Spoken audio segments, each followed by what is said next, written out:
يبدو أن تزايد الإصابات بين لاعبي صفوف المنتخب الجزائري بات يثير قلق المدرب جمال بلماضي، وقد يربك حساباته قبل انطلاق نهائيات كأس إفريقيا المقررة في ساحل العاج بين 13 يناير و11 فبراير من السنة المقبلة.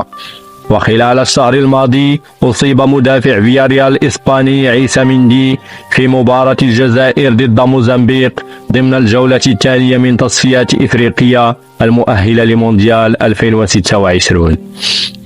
واضطر مندي لترك أرضية الملعب بعد مرور 14 دقيقة فقط بسبب إصابة عضلية. وبحسب آخر الأخبار فإن الدولي الجزائري استؤنف تدريباته مع فريقه الإسباني خلال الأيام الماضية بعد تعافيه من الإصابة التي كان يعاني منها. ونهاية الشهر الماضي تعرض ريان أيت نوري للإصابة في مباراة فريقه وولفرهامبتون ضد فولهام بعد 19 دقيقة فقط من انطلاق اللقاء في إطار منافسات الجولة 13 من الدوري الإنجليزي الممتاز.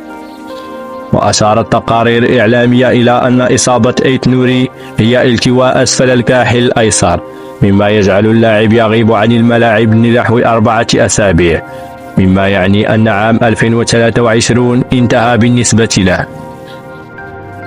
ويوم الخميس الماضي اضطر متوسط ميدان الخضر حسام عوار لمغادرة أرضية الميدان في الدقيقة 46 في مباراة نادي روما أمام نادي شريف تيراسبول ضمن الجولة السادسة من الدوري الأوروبي.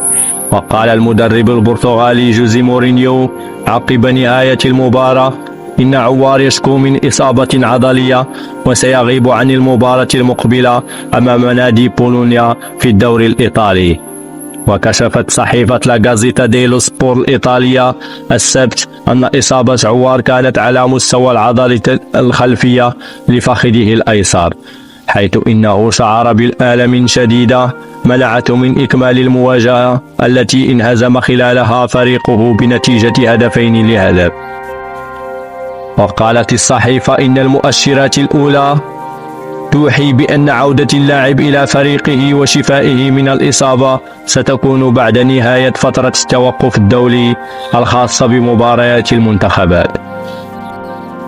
ولازم الحظ العاطر لاعب وسط ليل الفرنسي نبيل بن طالب الذي تعرض لإصابة حرمته من مواصلة اللعب في مباراة ناديه أمام منافسه كي كلاسفيك في جزر فاراو مساء الخميس في منافسات الدوري الأوروبي.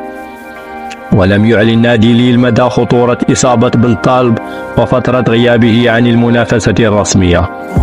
وتعرض أمين عمورة نجم نادي سان جيولوز البلجيكي لإصابة في مباراة فريقه ضد نادي ليفربول الإنجليزي ضمن منافسات الدوري الأوروبي، وخرج عمورة في الدقيقة 83 بعد أن سجل هدفا وصنع الهدف الثاني ليقود فريقه للفوز على الريدز ب2-0.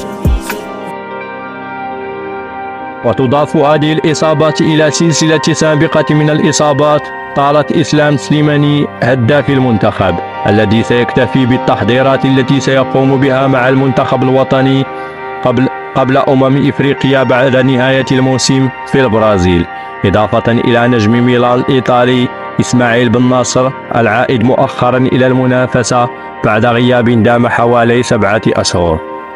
وتخوض الجزائر نهائيات إفريقيا ضمن المجموعة الرابعة إلى جانب بوركينا فاسو وموريتانيا وأنغولا.